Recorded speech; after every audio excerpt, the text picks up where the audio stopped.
वज़न घटाने के टिप्स कैसे फॉलो करेंगे। अगर आप तेज़ी से अपना वज़न घटाना चाहते हैं और इसके लिए आप हेल्दी तरीका ढूंढ रहे हैं, तो हम यहाँ आपको डिलीवरी के बाद योगा के बारे में बताने जा रहे हैं, जो न सिर्फ आपका वज़न कम करने में मददगार हो सकता है, बल्कि आप हेल्दी और फिट भी रह सकते हैं। कुछ ऐसे योगासन हैं जो प्रेगनेंसी के बाद की स्थिति में आसानी से किए जा सकते हैं और जिनके नियमित अभ्यास आप आसानी से वजन भी घटा सकते हैं। तो चलिए जानते हैं इन 2 आसन के बारे में। सबसे पहले है नौकासन। दोस्तों, नौकासन के अभ्यास से पेट की मसल्स में कसावट आने लगती है, लेकिन डिलीवरी के बाद महिलाओं को इसे सामान्य से थोड़ा अलग तरीके से करना चाहिए। नौकासन को नवासन भी कहते हैं। चलिए जानते हैं कैसे करते हैं नवासन।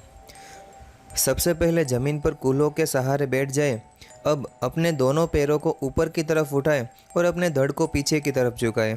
इस तरह जब आप नाव की पोजीशन में आ जाए तो अपने हाथों को आगे की तरफ सीधा करें। अब अपने अंगूठों और पैर को भी सामने की तरफ पॉइंट करते हुए सीधा रखें।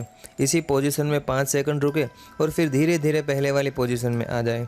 सेकंड आराम करें और फिर इस आसन को दोहराएं। दूसरा है बालासन। इस आसन करने वाले व्यक्ति की आकृति गर्भ में पल रहे शिशु के जैसी हो जाती है, इसलिए इसका नाम बालासन रखा गया है। बालासन को अंग्रेजी में चाइल्ड पोज कहते हैं। अगर आपका प्रेगनेंसी के बाद वजन बढ़ गया है तो यह आसन आपको फ़ायदा दे सकता है और आपका वजन घटाने में भी आपकी मदद ज़रूर करता है। अब बात करते हैं कि कैसे करें बालासन। सबसे पहले ज़मीन पर बैठने की पोजीशन में आए और अपने कूल्हों को एड़ियों पर रखते हुए बैठ जाएं। अब अपने शरीर को आगे की तरफ झुकाएं और मस्तिष्क से ज़मीन को छुएं। अपने हाथों को आगे की तरफ ले जाएं और ज़मीन पर इस तरह रखें कि आपकी हथेलियाँ आसमान की तरफ हो। अब अपने शरीर के ऊपरी हिस्से पर दबाव डालें और सीने से जांघों को दबाएं। इसी पोजीशन में थोड़ी देर रुकें, धीरे धीरे पहले वाली पोजीशन में आ जाएं। 10 सेकंड आराम करें और फिर इस आसन को दोहराएं।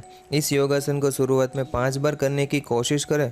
अगर आपको इसे करने में परेशानी हो रही है तो आप इसे ज़बरदस्ती न करें। तो दोस्तों, माँ बनने के बाद बढ़े हुए वजन को इन 2 योगासन से आप कम कर सकते हैं।